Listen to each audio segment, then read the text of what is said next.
Hola, nuestro grupo está conformado por Valeria Cañas, John Mary Cañas, Dailin Becerra, Belkis Jomenares y yo, Viviana Daza. Nuestro punto a tratar son los artículos 25, 26 y 27 de la SNIF. El artículo 25 establece cómo las entidades, empresas deben tratar los costos relacionados con la obtención de financiamiento como intereses y otros gastos asociados en el acto de incorporación. En el estado financiero, los costos por préstamo se deben reconocer como un gasto en el periodo en el que incurre y no como la capitalización de estos costos. Como parte del costo de un activo, en el momento de medir, incluye intereses sobre préstamos, cargos financieros relacionados con arrendamiento financiero y diferencias de cambio en préstamos en moneda extranjera. Ejemplo, una empresa solicita un préstamo de $50,000 para un plazo de 5 años con una tasa del 10%. Esta normativa establece que primero se debe registrar el préstamo, segundo se debe registrar la compra de la maquinaria más los costos y luego se debe registrar los intereses que genera la deuda.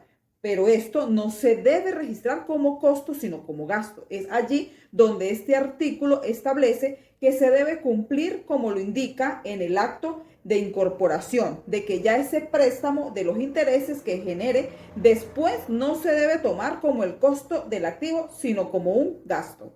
Gracias, este es mi punto. El artículo 26 de las NIF, específicamente en el contexto de las NIF, aborda los pagos basados en acciones. Este artículo establece cómo las entidades deben contabilizar las transacciones en las que se utilizan instrumentos de patrimonio o efectivo como forma de pago, basándose en los valores de las acciones de las entidades. También abarca transacciones liquidadas, en enfoque donde el pago está vinculado al valor de las transacciones de las entidades. Los bienes o servicios recibidos en estas transacciones se reconocen en el momento en que se obtienen. Las transacciones se liquidan con instrumentos de patrimonio. Si se liquidan en efectivo, se reconoce como un pasivo. Las transacciones se miden por el valor razonable de los instrumentos de patrimonio conseguidos o por el importe de efectivo basado en el valor de las acciones. Si los pagos basados en acciones se consolidan inmediatamente, se reconoce que el empleado complete un periodo de servicio antes de adquirir el derecho incondicional sobre esos pagos. Este enfoque busca reflejar de manera transparente el importe de los pagos basados en las acciones en los establecidos financieros de las entidades. Ejemplo, una empresa entrega opciones sobre acciones a sus empleados como parte de su compensación.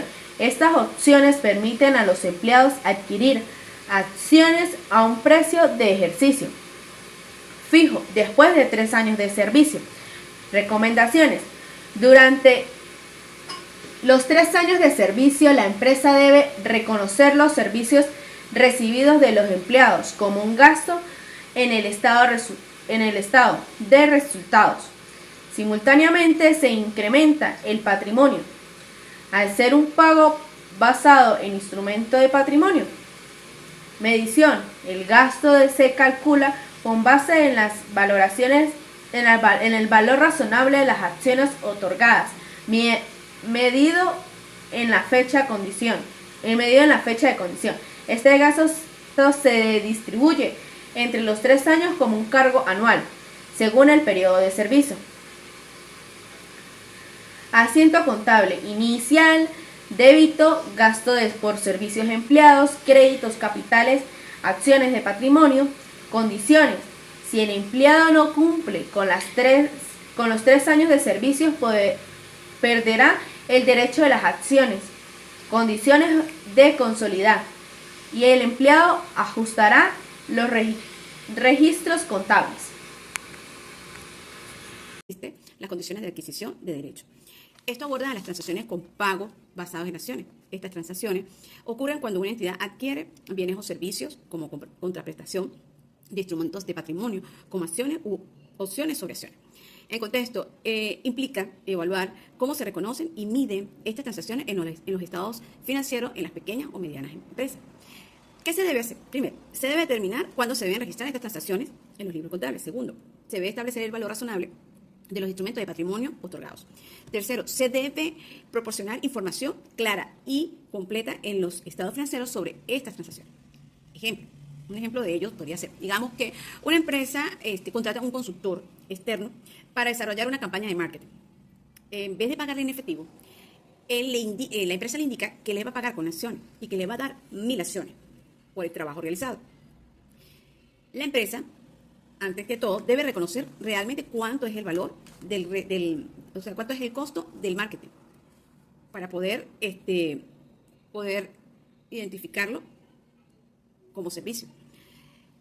Supongamos que realmente las acciones tienen un valor de $10, por ejemplo, pero a él le están dando 1000 acciones. Quiere decir que $10 por 1000 acciones, $10.000 es lo que le están pagando. Eso es lo que realmente se debe registrar en el gasto de marketing. No va a ser $10, sino son $10.000 lo que se le va a colocar allí, y es el que se le va a colocar en la parte del patrimonio. En las notas de los estados financieros es muy importante destacar ello. Se debe revelar el tipo y la cantidad de los pagos basados en acciones, junto con el método utilizado para determinar el valor razonable. Otro de los subtítulos que tiene el artículo 26 es las operaciones sobre acciones y derechos de apreciación de acciones liquidados mediante el capital. En estas transacciones incluye casos en la entidad, que la entidad otorga como instrumento de patrimonio, acciones u opciones, para remunerar a los empleados u otros derechos vinculados al valor de las acciones para liquidarlos mediante capital en lugar de efectivo. Primero, pues los bienes o servicios recibidos a cambio de estas operaciones se reconocen como gasto o como un incremento de un activo. La contrapartida será un incremento en el patrimonio de la entidad si la transacción se liquida mediante capital, que es la parte de acciones. Se debe medir siempre el valor razonable del instrumento del patrimonio en la fecha de la transacción. Si el valor razonable no puede determinarse directamente, se calcula basándose en el valor razonable de los bienes o servicios recibidos.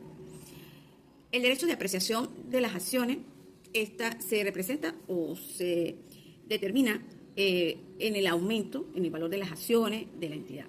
Si estos derechos se liquidan mediante capital, las acciones se deben reconocer de manera similar a las transacciones basadas en acciones. Otro de las que debe realizarse es que la empresa debe revelar siempre su estado financiero, y la manera de determinar el valor razonable en el mismo debe colocar los términos y condiciones de los instrumentos de patrimonio otorgados y el impacto financiero que puede realizar esa operación. Por ejemplo, si una empresa otorga opciones sobre acciones a un empleado con un valor razonable de $5.000 en la fecha de concesión, se registra como en débito, se debe colocar que es un gasto por servicio de empleado, que es un estado de resultado, y en crédito se debe colocar que es un capital adicional a patrimonio. Este registro refleja que la de empleado, que es un estado de resultado, y en crédito se debe colocar que es un capital adicional a patrimonio. Este registro refleja que la transacción se liquida mediante la emisión de acciones, no en efectivo, alineando la compensación con el desempeño y los intereses de la entidad. Otro de los temas que tiene el artículo 26 es sobre la modificación a los términos y condiciones que se otorgan a un instrumento de capital. Cuando se modifican los términos, como el precio de ejercicio, la cantidad de instrumento o las condiciones de consolidación, se debe evaluar si el cambio genera mayor beneficio para el titular. Es decir, cualquier incremento en el valor razonable de los instrumentos como resultado de la modificación se reconoce como un gasto adicional. ¿Cómo se debe hacer? Primero se calcula el valor razonable antes y después de la modificación. La diferencia entre ambos valores, si el valor aumenta, se refleja como un gasto adicional en los estados financieros. Si una empresa reduce el precio de opciones sobre acciones para motivar a los empleados durante una crisis financiera, el nuevo valor razonable de esas opciones se mide en la fecha de modificación. Artículo 27. En el contexto de las NIF, trata sobre el deterioro del valor de los activos. Esta sección establece principios para identificar, medir y reconocer pérdidas por deterioro de los activos. Busca asegurar que los activos no se contabilicen por un valor mayor al que se espera recuperar en el momento de venta o de su uso, y así evitar las sobrevaloraciones en los estados financieros.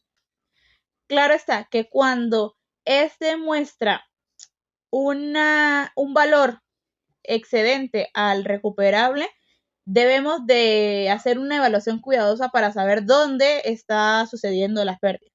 Para eso tenemos 4 pasos fundamentales. El primero de estos es el reconocimiento del deterioro. Los inventarios deben de medirse al menor entre el costo y el valor neto realizable. Si el valor neto realizable está por debajo del costo, se reconoce como una pérdida por deterioro en los resultados del periodo. 2. La medición por deterioro. Una vez identificada la pérdida, el importe del inventario se ajusta al valor neto realizable. Esta medición incluye factores como obsolencia, disminución de precios de mercado o condiciones económicas adversas. 3. Revisión del deterioro.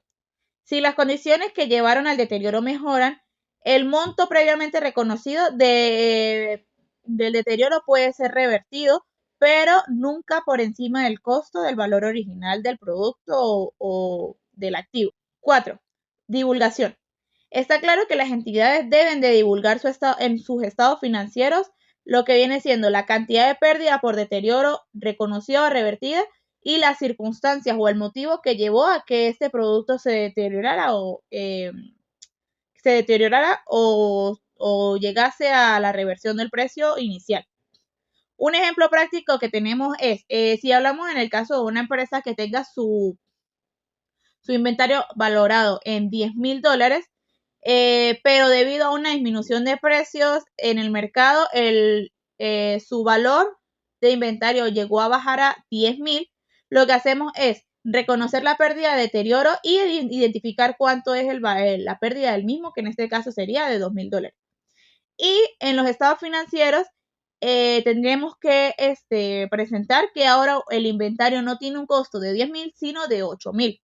La norma 27 busca que los inventarios se valoren de manera realista y que siempre se refleje el valor verdadero de este activo o producto. Artículo 27 de la NIF. El deterioro de los activos distintos de inventario. Este se refiere al proceso de evaluar si el valor en los libros de un activo es recuperable o si debido a circunstancias externas o internas ha perdido su capacidad para generar beneficios económicos a futuro. Los activos afectados son activos fijos o tangibles, en los cuales tenemos propiedad, planta y equipo, los activos intangibles, los cuales tenemos patentes, licencias y marcas. También tenemos propiedades de inversión, unidades generadoras de efectivo y el fondo de comercio. Ahora, el reconocimiento del deterioro. Un activo está deteriorado si su valor en el libro excede su valor recuperable, es decir, su valor razonable menos los costos de venta. Ahora, la medición del deterioro. La pérdida del deterioro se calcula como la diferencia entre el valor en libros y el valor recuperable. Esta pérdida se reconoce como un gasto en el estado de resultados del periodo. Ahora, la reversión del deterioro. Si las condiciones que provocaron el deterioro cambian y el valor recuperable aumenta, las pérdidas por deterioro reconocidas pueden revertirse, con excepción del fondo de comercio. La reversión nunca puede llevar el valor en libros por encima del que habría tenido si no se hubiera reconocido la pérdida por deterioro originalmente. Ahora, su divulgación. En las notas de los estados financieros, las entidades deben proporcionar información detallada sobre las pérdidas por deterioro reconocidas y reversadas, los métodos utilizados para calcular el valor recuperable y las razones que llevaron al reconocimiento del deterioro. Gracias.